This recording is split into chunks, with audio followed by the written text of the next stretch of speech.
आप रिटायर हो जाएंगे, आपके मंथली एक्सपेंसेस रिटायर नहीं होंगे, इन्फ्लेशन तो सर्टेनली रिटायर नहीं होगा। एक चीज को समझें कि अगर आज आपके खर्चे 2 लाख हैं तो 10 साल के बाद 7% इन्फ्लेशन के हिसाब से आपके खर्चे 4 लाख रुपए होंगे और 20 साल के बाद आपके खर्चे 8 लाख रुपए होंगे। सरप्राइजिंग है ना? और 30 साल के बाद ये खर्चे होंगे 16 लाख रुपए, राइट? तो मुझे लगता है आज कोई पर्सन अगर 30 साल का है तो 60 साल के एज में जब वो रिटायर होगा उस समय उसके खर्चे होंगे 16 लाख रुपीस। क्या क्या खर्चे आपके कम हो जाएंगे? आपके शायद लोन खत्म हो चुका होगा, आपके बच्चों का एजुकेशन खत्म हो चुका होगा, दैट्स इट। और कोई खर्चे कम नहीं होंगे। मेडिकल के खर्चे आपके बढ़ेंगे और ट्रेवलिंग के खर्चे आपके बढ़ेंगे। मैं डरा नहीं रहा हूं, आपको सावधान कर रहा हूं कि ऐसा ही होने वाला है।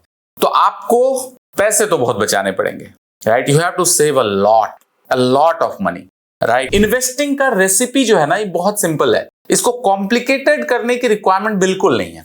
जैसे अगर आप 50,000 रुपए मंथली इन्वेस्ट करते हैं तो 25 सालों के बाद 12% से अगर आपका पैसा कंपाउंड होता है तो वो पैसा हो जाएगा 10 करोड़ रुपए, राइट? ये बहुत सिंपल है। इसको ज्यादा कॉम्प्लिकेटेड करने की रिक्वायरमेंट बिल्कुल नहीं होती। 12% कंपाउंडिंग अगर होता है तो 25 सालों के बाद आपके 50,000 रुपए मंथली 10 करोड़ रुपए हो जाएंगे।